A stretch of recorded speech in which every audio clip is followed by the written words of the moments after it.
Exactamente. Y bueno, continuamos con esta maratón que viene con un nivel increíble, con la gente muy, muy, muy contenta, con las exposiciones, con los conceptos. Y bueno, esas manifestaciones siempre son alentadoras y vienen bien de esta coproducción de Formación Gráfica y la Municipalidad de Lima en el programa Lima Aprende. Y ahora sí, momento de presentar a Jonathan Álvarez, químico farmacéutico de profesión, pasante, estudiante de diseño gráfico y músico aficionado.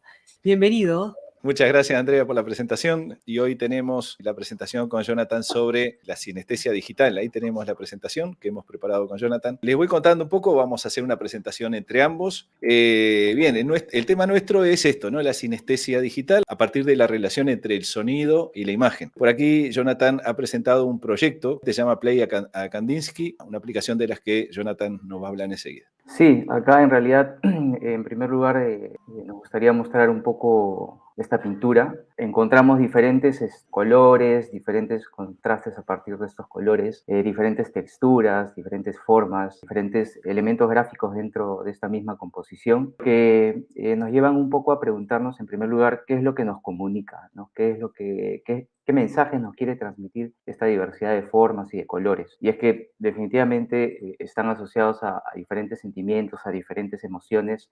Y la segunda pregunta que seguramente también sale a la luz, si estas emociones y estos sentimientos se generan de manera universal, asociados a estas formas y a estos colores, que es una pintura de Vasily Kandinsky, ¿no? Que fue un pintor, un artista ruso. Intenta reflejar a través de estos diferentes elementos gráficos diferentes tipos de sonidos asociados a diferentes frecuencias de sonido y a diferentes timbres particulares de cada instrumento a partir de una condición particular, ¿no? Que es precisamente la sinestesia, ¿no? Que es la estimulación de un sentido a partir de otro. Hemos adjuntado acá el link de esta interactividad que se puede tener con el usuario que ingresa a esta página y en donde a través de una experimentación con herramientas de Machine Learning y de estos apuntes a partir de la teoría de color de Kandinsky, se ha intentado interpretar qué es lo que Kandinsky podría haber escuchado, ¿no? A partir de estas formas y de estas representaciones gráficas dentro de esta composición. Nos permitió darles una referencia a partir de donde comenzamos a trabajar. Y lo estamos orientando tanto a nivel teórico como práctico. Presentar algunas herramientas, enlaces y documentos y despertar las ganas de investigar. El amor por la investigación es la base para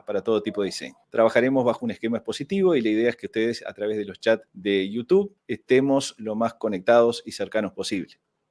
Sí, bueno, en primer lugar, en realidad, ese interés, digamos, hablando de manera personal, ¿no? En este proyecto de investigación nace a raíz de dos etapas, ¿no? Inicialmente una relacionada directamente a esa curiosidad y a ese interés personal digamos, desde pequeño en realidad, ¿no? Que siempre ha estado en mí a partir de lo que es el color y el sonido. Y en otra etapa posterior que ya viene a partir de esta investigación personal de Plácido, ¿no? Allá por el 2014, y que se trata en realidad más bien de una búsqueda y de una exploración sensorial, ¿no? A partir de estos dos elementos, ¿no? Tanto del color como del sonido, utilizando estos dos softwares, ¿no? De Spectrogram 16 y AudioPaint, que lo que hacen básicamente pues, es convertir las imágenes a diferentes frecuencias de sonido y luego una reconversión de este espectro de frecuencias de sonido a una imagen original. Ahí por el 14, como decía Jonathan, estuve haciendo una exploración más bien sensorial, llamémosle, de lo que lograban cada programa y experimentar un poco con lo que cada programa hacía. Por ejemplo, intentaba sacar una fotografía, convertirla en sonido, luego trataba de capturar un momento de sonido que hubiera, por ejemplo, si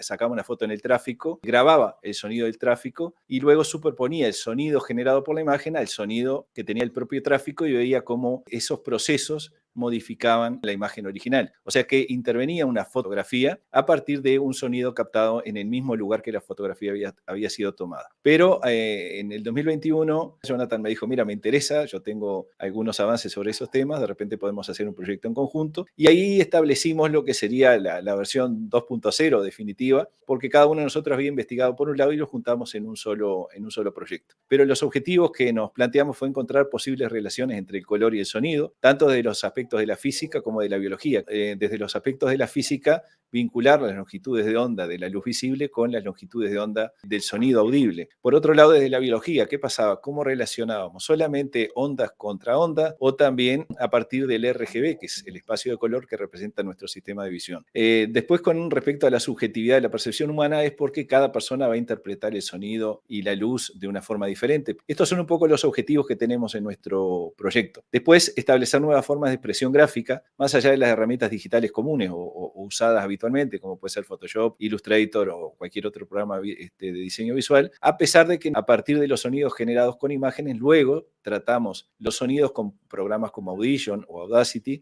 y tratamos las imágenes obtenidas también con Photoshop. O sea, no es que estemos descartando, sino que estamos agregando alguna herramienta más. Y por último, aportar nuevas herramientas de expresión y nuevas perspectivas de los procesos de investigación y los procesos creativos.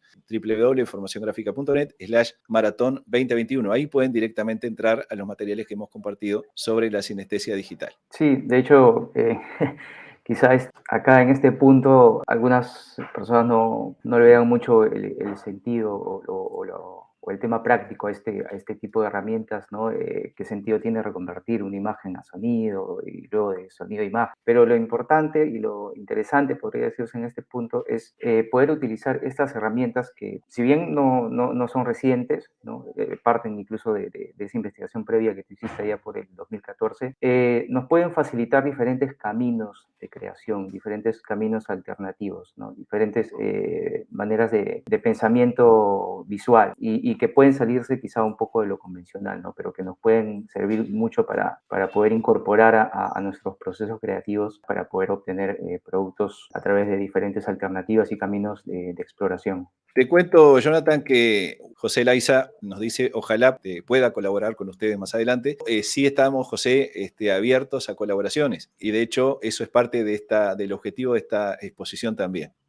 Vamos a ver, tenemos dos programas. Uno es el Audio Paint, que tiene la capacidad de partir de una imagen y generar los sonidos que están asociados a esa imagen. Acá cargué una foto adquirida de FreePic y la pasé por Audio Paint y lo que va a hacer esto es crear un conjunto de sonidos, una secuencia de sonidos con la duración que nosotros le demos. A mayor duración de la grabación, más definición va a tener esta imagen, ¿no? O sea, ¿por qué? Porque tenemos más tiempo para poder mapear todos los píxeles y reconvertirlos en sonidos. ¿Cómo reconvertimos ese sonido a imagen? Bueno, de momento la pasamos por Spectrogram 16, que es otro programa que permite interpretar el sonido en una nueva imagen. Los colores que están viendo ahí se pueden definir dentro del programa. Cosas que podemos hacer nosotros o que hemos hecho nosotros. Bueno, por ejemplo, ¿qué pasa si yo tomo una imagen, la convierto en sonido, luego la paso por un programa de edición de sonido y le aumento, por ejemplo, los graves o le aumento los agudos o le aumento los medios tonos y obtenemos con ello una nueva imagen? Los resultados que hemos obtenido son bastante interesantes, de momento a nivel todavía no muy artístico para poder aplicarlo, pero sí hemos tenido un profundo conocimiento de los resultados obtenidos. La altura va a estar indicando la escala de sonidos que nosotros le indiquemos al programa con los que mapee la imagen. Tenemos el eje horizontal, donde estaría la dimensión, la longitud del sonido, y después los colores están indicando los volúmenes, ¿no? Los volúmenes de cada uno de esos tonos. Otra forma que tenemos de intervenir la imagen es, por ejemplo, seccionar la imagen en sus canales RGB, luego reinterpretar cada uno de esos canales con distintos niveles de gris y de esa manera poder generar nuevamente una imagen a partir de los 3 canales que hemos separado en 3 canales de sonidos diferentes. O sea que partimos la imagen en RGB en 3 imágenes en escala de grises, con eso generamos 3 sonidos que luego reconvertimos a imagen y volvemos a acoplarlo en una sola imagen nuevamente. De esta manera hemos hecho una relación entre imagen y sonido y aparece el primer modo de sinestesia, entre un programa que interpreta imagen como sonido y un programa que reinterpreta sonido a imagen. Hay una cantidad de exploraciones que se pueden lograr muy fácilmente. La herramienta que hemos utilizado ha sido Notion.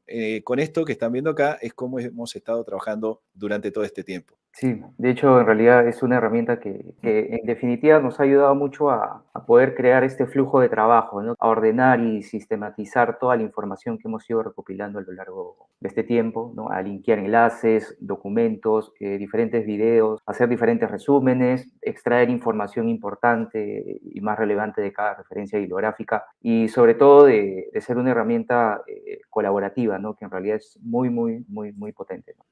Perfecto.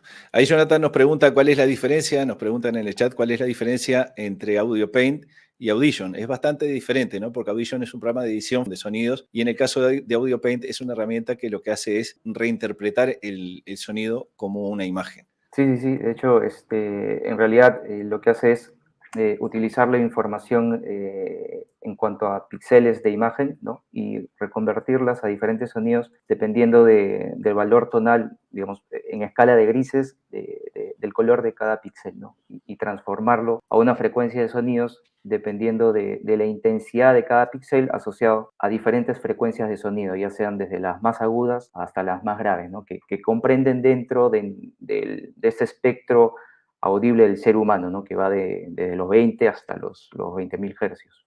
La información es sumamente abundante, donde hemos pasado por investigación de temas relacionados con alguna tesis, que ahora vamos a hablar también, con información extra. A partir de eso nos planteamos 5 objetivos, 5 pasos. Primero, la búsqueda de antecedentes y nuevas herramientas. Eso fue el paso primero. ¿Por qué? Porque teníamos los antecedentes de los estudios que había hecho Jonathan y de las experimentaciones que había hecho yo.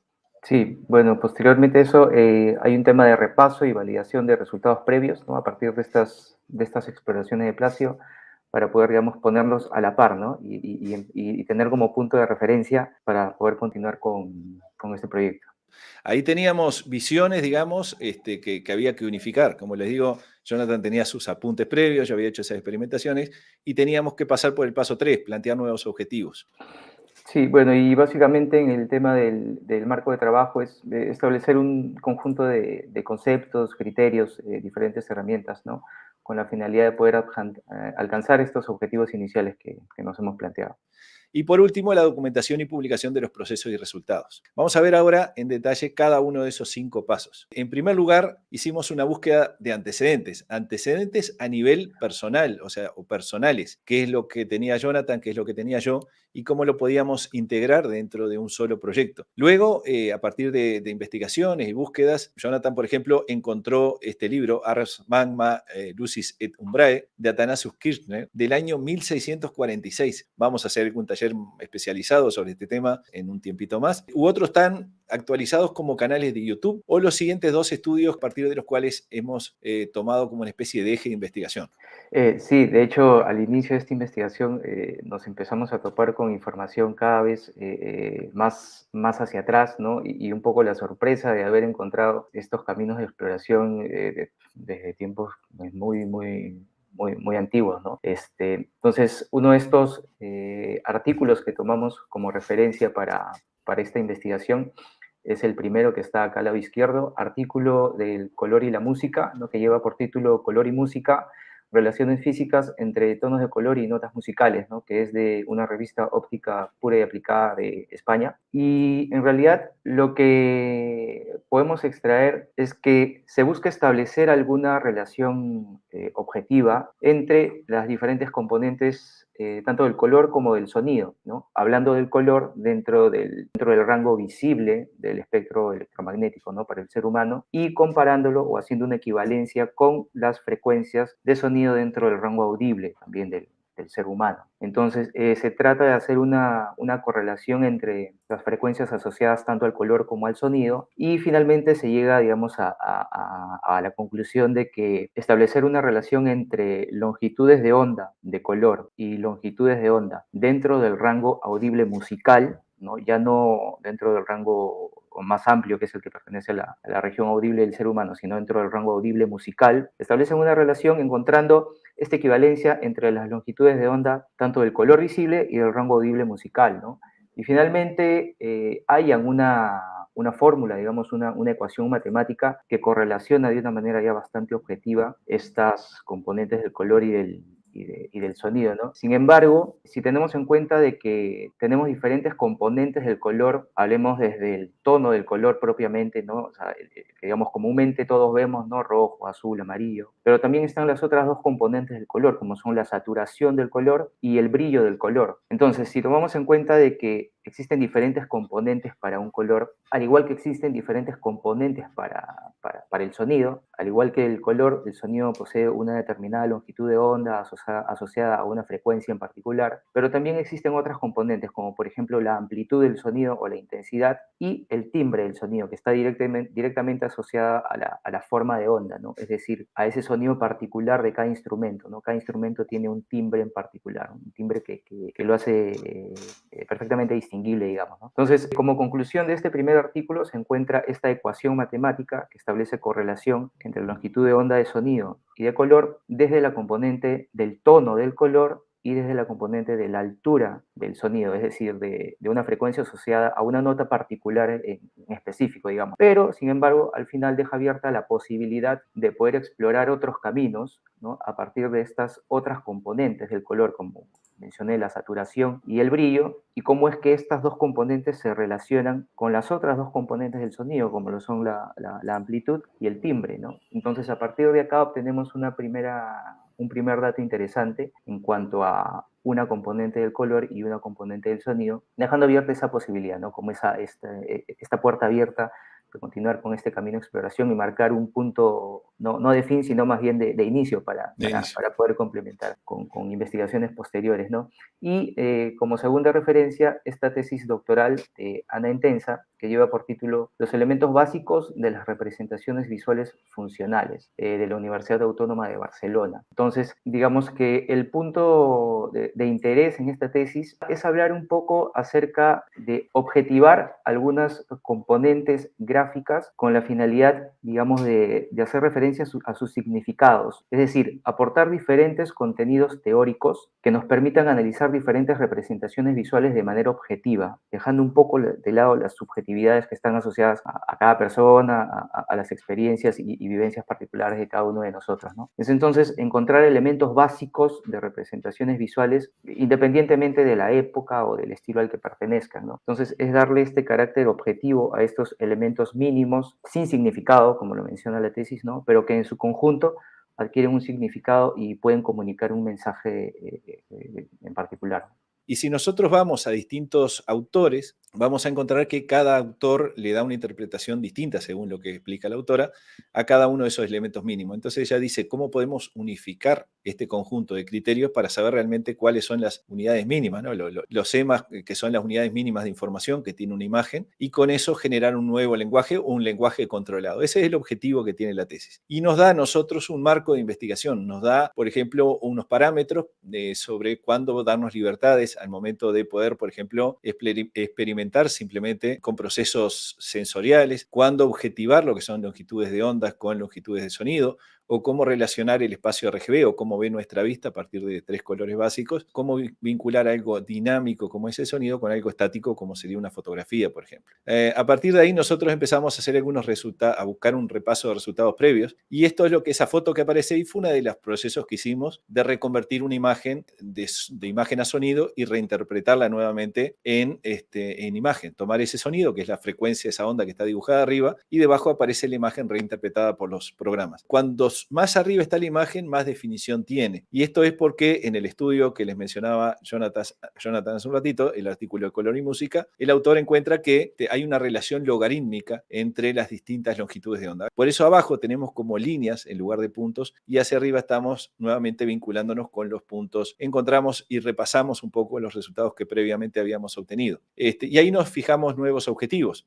Sí, de hecho acá tomamos como referencia esta introducción, ¿no? Hablando de estas representaciones en cuanto a forma y color a partir de esta pintura inicial de Kandinsky, ¿no? Cómo es que a través del arte también existe una relación entre color, formas asociadas a diferentes sonidos, ¿no? De hecho, lo interesante acá es ver qué tanto esas representaciones gráficas, artísticas, ¿no? En cuanto a formas y colores, son representadas y reflejan de manera universal estos sentimientos, estas emociones que están a su vez asociadas a diferentes sonidos. Parte de acá también lo conectamos con la tesis de Ana Entensa y cómo es que busca objetivar estas representaciones gráficas, ¿no? A partir de conceptos claramente objetivos y no que estén, digamos, completamente ligados a un tema más bien subjetivo o a una libre interpretación personal.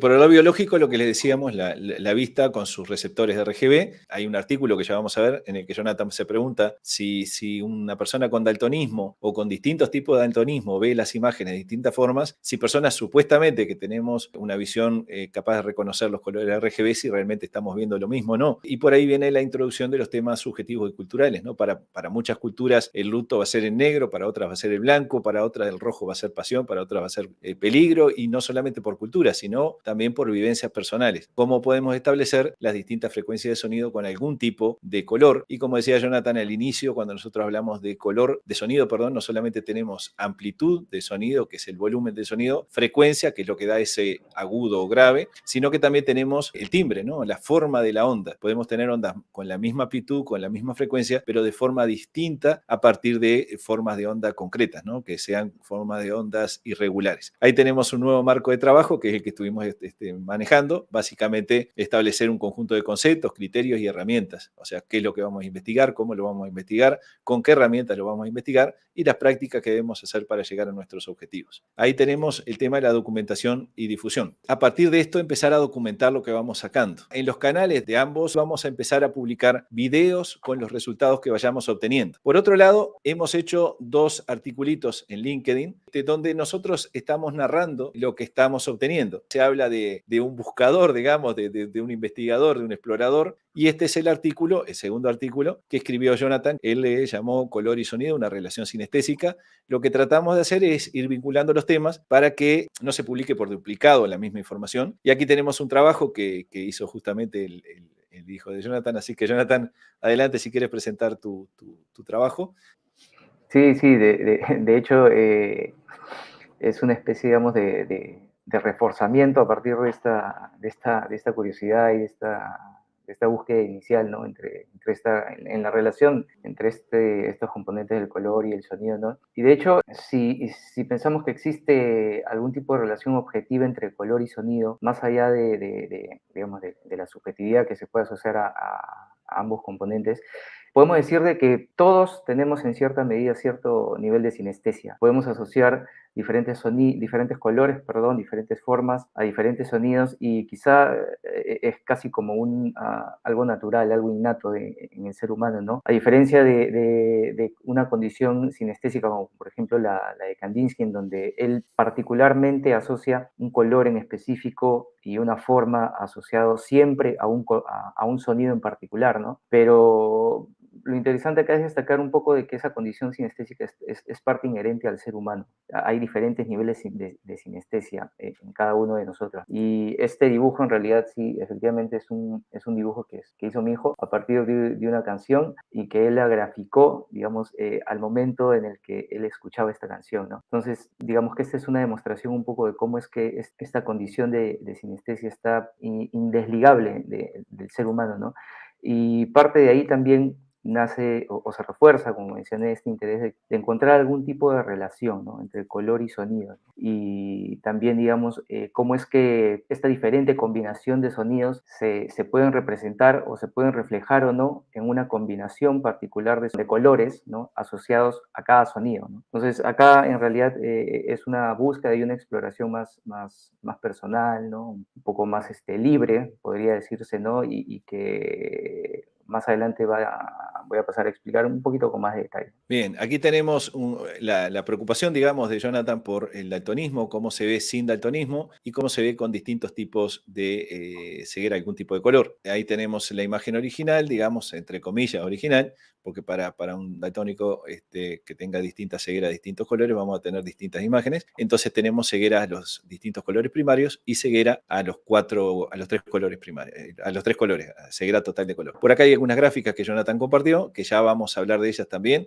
La idea es ir generando una narración. De momento, esa narración está siendo en forma de texto e imagen nada más, pero tenemos previsto otros medios adicionales, como ven aquí debajo. Vamos a generar algunas entrevistas entre nosotros o gente que esté interesada en estos temas. Así que bueno, vamos entonces a las relaciones cromáticas sonoras, relacionando colores con notas musicales en este caso. Sí, de hecho, en parte de ese artículo no voy a detallar a profundidad en realidad por temas de tiempo en esta ocasión, pero también se menciona parte de este ensayo de Johannes Itten, ¿no? Ex profesor de la Bauhaus también en temas de color, en su ensayo El arte del color, ¿no? Y cómo es que él se empieza a cuestionar a partir de su observación personal, que los objetos en realidad poseen color a partir de la luz, ¿no? A partir de las diferentes frecuencias de luz sobre las que incide, ¿no? Y cómo es que la diferente composición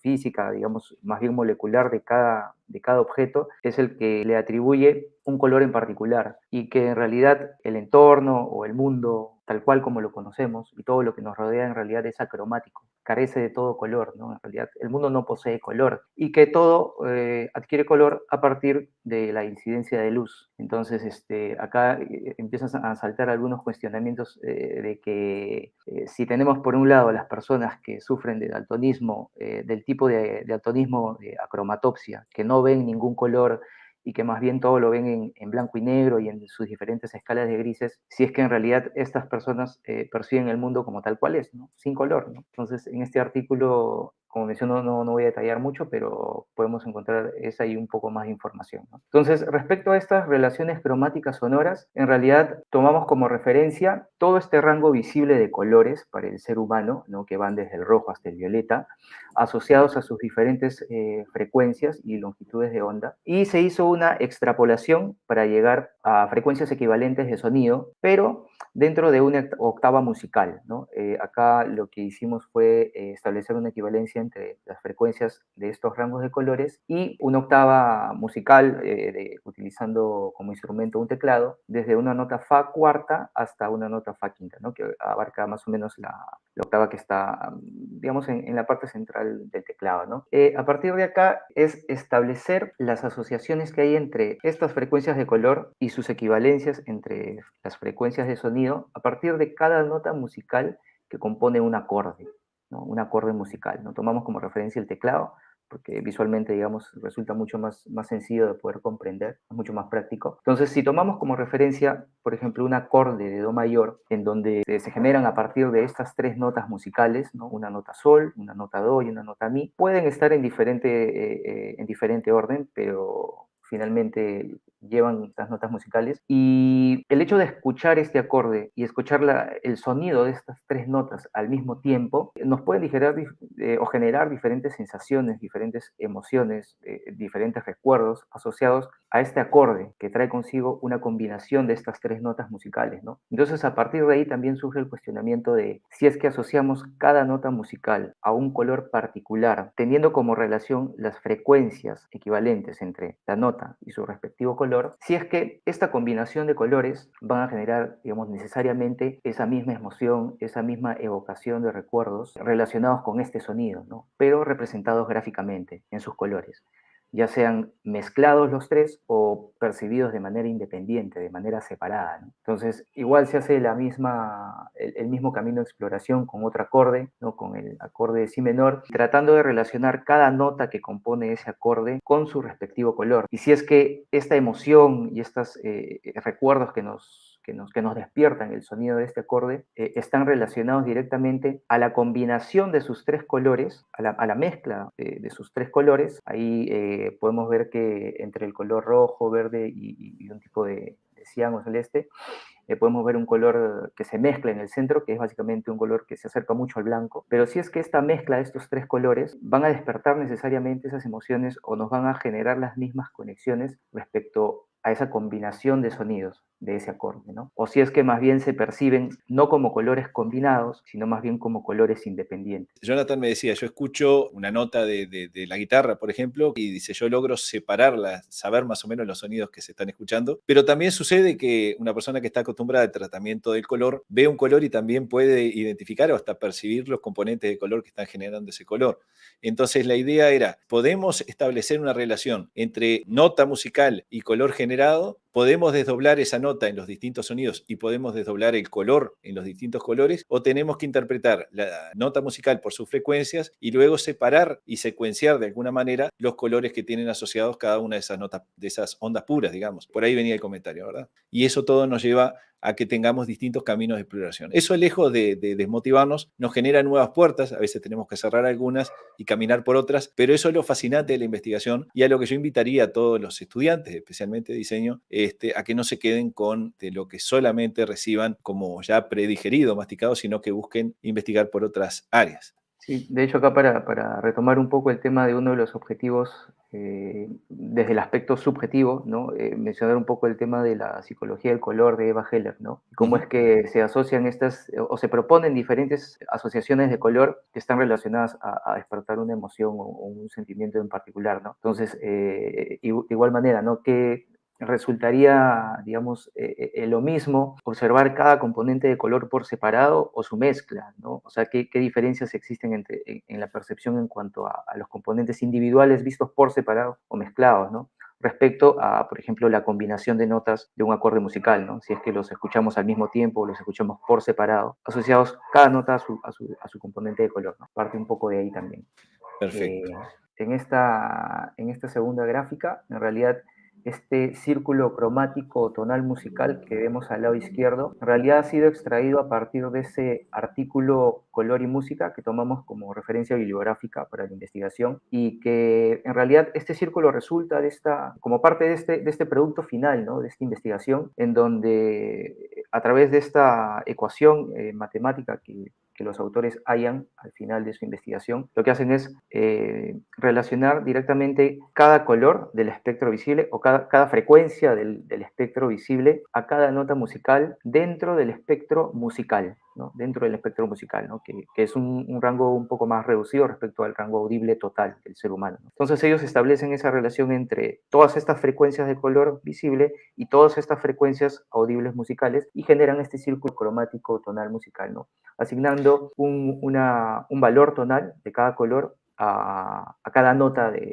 musical. Quería Perfecto. mencionar algo, Plácido, ahí me parece. Sí, no, que justamente si ustedes se fijan, hay una zona del círculo, especialmente la que tenemos aquí, casi un 50% de círculo, donde hay una separación muy grande entre los distintos colores que se han tomado aquí como primarios, digamos, y es por esa relación logarítmica, ¿no? En la que tenemos un crecimiento exponencial, no, logarítmico muy grande al inicio, y después la gráfica tiende a empezar a crecer de una forma un poco menos paulatina, y esa separación genera también aquello que habíamos visto que en la imagen en su zona inferior estaba en vez de píxeles cuadrados, parecían como líneas de píxeles, porque el crecimiento de la percepción entre las ondas sonoras y lumínicas son diferentes. Tenemos distintos grados de percepción según distintas frecuencias de onda. De hecho, están los sonidos rosa, blanco, etcétera, que también para tener una percepción pareja debemos dar distintos volúmenes a lo que son graves y agudos, porque el oído no percibe toda la frecuencia de la misma forma. Después, con respecto a la visión, por ejemplo, los equipos digitales tienen un poco más de dificultad en la representación de tonos de verde, por ejemplo, y eso que podría ser algo objetivo, digamos, en una pantalla, también, así como tenemos distintas formas de percibir el color, el sonido en las distintas personas, también un monitor va a representar el color de distintas formas. Y ahí es donde entra también la subjetividad. Y ustedes dicen, bueno, pero entonces si hay tanta subjetividad, va a ser imposible hacer una investigación. No, la investigación es posible porque por lo menos podemos determinar dónde están los parámetros o podemos acotar nuestro proyecto a un área que sea de interés para nosotros. De esa manera, entonces, hay un nuevo proyecto que me gustaría darle paso a Jonathan para que pueda comentarlo un poco. Sí, bueno, en realidad de manera breve hay muchísima información para ahondar en realidad y acá ponemos de ejemplo esta composición, digamos, de Giorgi Ligeti, que forma parte de sus dos únicas composiciones electrónicas experimentales allá por los años 50, ¿no? Específicamente en 1958, ¿no? En donde digamos, él precisamente no trabaja esta partitura gráfica a partir de esta composición experimental, sino que más bien luego de componer esta pieza, Rainer Weiger en realidad trabaja esta partitura gráfica casi 2 décadas después, ¿no? Con la finalidad de tener una referencia visual digamos, de esta composición experimental de Ligeti, ¿no? Entonces acá hay algo interesante porque de cierta forma nos ayuda un poco a comprender cómo es que, por ejemplo, trabaja este programa de AudioPaint, cómo es que esta información gráfica, hablando de AudioPaint, ¿no? Cómo es que esta información gráfica a partir de píxeles, de diferentes valores tonales y de diferentes posiciones dentro de una imagen o de una fotografía, extrae esa información y la asocia a diferentes frecuencias de sonido, ¿no? Dependiendo como digo, del color, de la forma, de la longitud del elemento gráfico y es posible, digamos, recuperar esta información gráfica, digamos, mencionando AudioPaint, recupera información de píxel de una fotografía y la reconvierte a diferentes frecuencias o a un espectro de frecuencias, ¿no? Entonces, acá lo traemos, digamos, a esta exposición para poder compartir un poco que este tipo de experiencias y de trabajos experimentales en realidad ya vienen desde hace mucho tiempo, ¿no? Es en realidad cómo poder utilizar y aprovechar estos elementos para poder incorporarlo a estos nuevos caminos de exploración y de investigación, ¿no? Y tal cual como lo mencionaste hace un momento tú, Plácido, cómo es que, por ejemplo, los ejimales tienen la capacidad de poder observar diferentes tipos de blanco, de nombrarlos, ¿no? O sea, digamos, tendemos, una tendencia natural del ser humano de nombrar todo, de darle nombre a todo, ¿no? De etiquetar todo lo que nos rodea, pero ¿qué tanto, digamos, esto nos puede jugar incluso a favor y en contra, ¿no? De tener que etiquetar siempre todo el tiempo, todo lo que nos rodea, ¿no? Muchas veces estas etiquetas, digamos, ¿no? Nos ayudan a entender todo lo que nos rodea, pero por otro lado quizás nos pueden limitar toda esa riqueza de percepciones que abunda dentro de la especie humana, ¿no? Parte de ahí también es proponer además de esta investigación, mostrar estos hallazgos que vienen de muy atrás, ¿no? Y que definitivamente van a ayudar a complementar estos objetivos de aportar y de buscar caminos de exploración distintas y creativos, ¿no? Caminos creativos nuevos. Por ahí hicimos un par de cierres, que fue con lo que cerramos nuestros artículos. No siento que estoy usando tecnología, dice Neil Harbison, que es una persona que no ve el color, y se ha instalado ese dispositivo en su cráneo para poder detectar sonidos a partir de los colores que tiene enfrente. Dice, no siento que estoy vistiendo tecnología, siento que soy tecnología. Y por otro lado, una frase que ha destacado Jonathan que dice, uno tiene que cuestionarse a sí mismo para poder crear. Esto es fantástico porque a mí me parece terrible cuando creemos que sabemos. Si creemos que sabemos, nuestra cabeza queda en donde está. No hay nada más que buscar. Cuando uno dice, me pregunto, la fuente de ello es la duda. No podemos diseñar sin tener duda. Eso es de Neri Oxman. Por otro lado, para cerrar, es algo que cita la autora de la tesis con la que estamos trabajando, donde su autora en Tensa dice lo siguiente. Sí, bueno, ella puntualmente menciona lo siguiente, ¿no? Seguramente hemos pecado de ingenuos al tratar de objetivar cuestiones relacionadas con las producciones visuales del diseño gráfico. Si es que tenemos en cuenta que en realidad estos acontecimientos están triplemente marginados en el conocimiento científico, por lo siguiente, ¿no? Bien, las producciones visuales lo están respecto a la producción verbal y textual. O sea que, según la autora, las producciones visuales están rezagadas respecto a la producción verbal y textual, a nivel social, a nivel de academia. La comunicación verbal-textual está marginada respecto a otras ciencias sociales que se consideran más objetivables gracias al desarrollo de distintos instrumentos de medición, como la sociología, por ejemplo. Y bueno, finalmente que las ciencias sociales están marginadas a su vez respecto a las ciencias naturales en el conocimiento científico. Por eso creemos firmemente que necesitamos reivindicar a las disciplinas del diseño visual más allá de los roles funcionales, llevándola mediante la teoría, la investigación y el cuestionamiento de sus propias bases a los niveles que se merecen. Sí, finalmente creo que esto resume de manera redonda este interés y esta curiosidad por este proyecto y esta investigación, ¿no? Otorgarle al diseño y a las profesiones relacionadas al diseño en realidad esta base sólida y estos fundamentos que nos puede aportar la ciencia, ¿no? Darle esta rigurosidad científica, ¿no? A partir de cuestionamientos, a partir de no dar nada por sentado, ¿no? Y de poder constantemente cuestionarnos para poder hallar estos nuevos caminos creativos y de exploración. Perfecto. Bueno, muchísimas gracias a todos. Espero que haya sido de aporte. Ahí tienen Plácido Luna, formaciongráfica.net, youtube.com/formaciongráfica el canal, placidoluna@formaciongráfica.net si quieren escribir. Y en el caso de Jonathan Álvarez, tenemos a linkedin.com/in/ J. Álvarez Olliro, el Behance, que es behance.net, Halosh, y tenemos a jalvarezoliro.dg@gmail.com si se quieren comunicar con nosotros. Así que bueno, de mi parte, muy, muy agradecidos. La despedida mía y el agradecimiento a todos ustedes por estar por aquí. Sí, igualmente, nuevamente agradecer a todos por su presencia, por sus comentarios, a la municipalidad y a ti, Plácido, a través de Formación Gráfica, por esta oportunidad y encantado de poder compartir nuevamente con ustedes más adelante. Muy bien, Plácido, Jonathan, muchas gracias por compartir tanto conocimientos.